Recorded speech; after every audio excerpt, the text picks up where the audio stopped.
Okay, now that we have done disengagement from below, we're going to do the next action. So from my bind of first, Cat is going to make a direct cut to my flank. So she's going to disengage below and cut to my stomach. How do I make a direct cut to the flank? Let's see. My bind. Pop, pow. Pop, pow. What makes this safe? Partially, the answer is footwork, which we don't have much space in here for.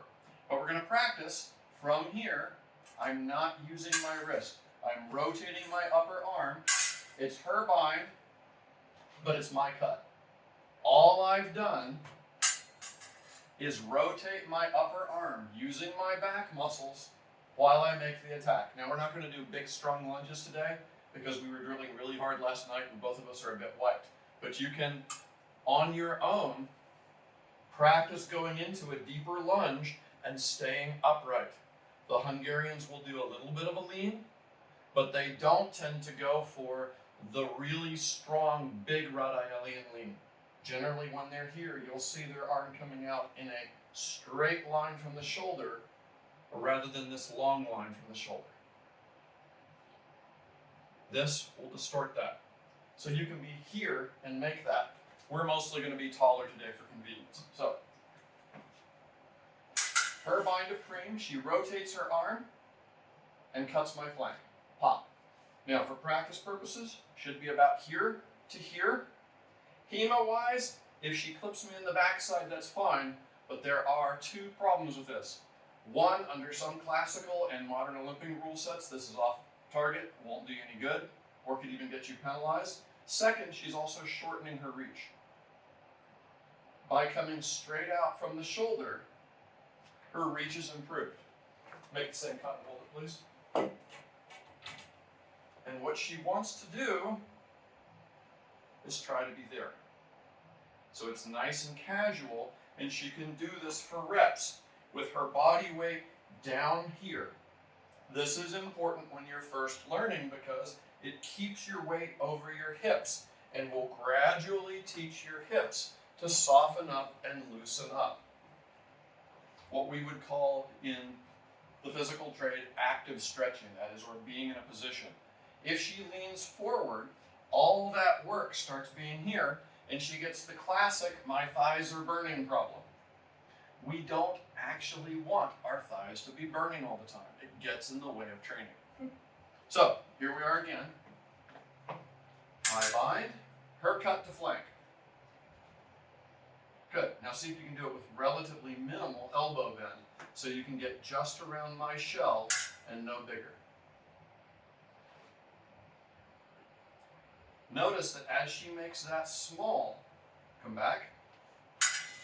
As she makes that small, she has shell that could potentially interfere with a riposte. So from your bind, if you try cutting from here as I respond, I can go, uh-oh, and I've got an emergency layer of defense. If I practice this really big, and I should, and we're going to show this, and only really big, and we're not going to do that, I get in the habit of doing that, and I'm wide open for the cut from her bind, as you saw.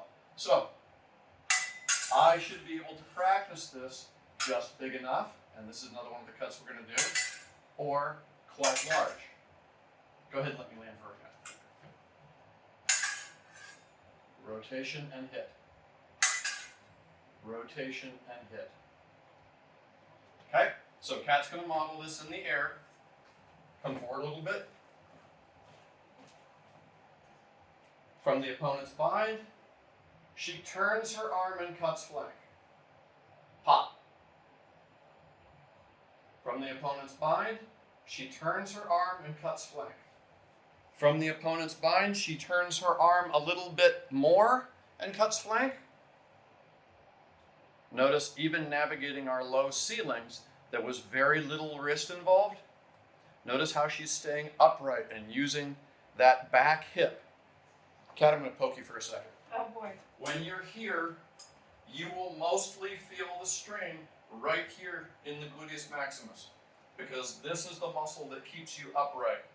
So Kat will vouch that if I take her here, she feels the pressure come off the backside and onto the quads.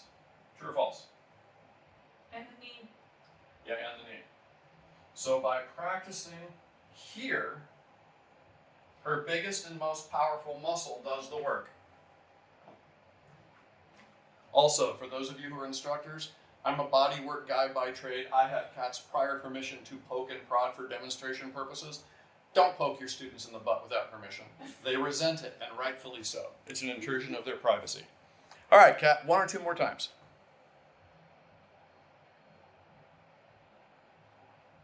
Okay, now watch Kat. See when she starts to involve her wrist.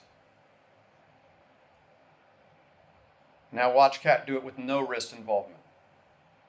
There's a visible difference. And if you record yourself, you'll see the difference between the wrist just flexing a little bit right at the end to help the cut finish, or the wrist initiating the action and beginning to strain the forearm. When you practice this, your lower arm and your hand should feel almost like they're becoming clouds. They should be very relaxed, ethereal as it were. All right, let's move on to the next. We've got more videos and content coming, so if you liked what you saw and it was useful for you, please stab the like button, /subscribe, and punch the little bell icon so that you're notified immediately when new content comes available. Thanks, and go do the thing.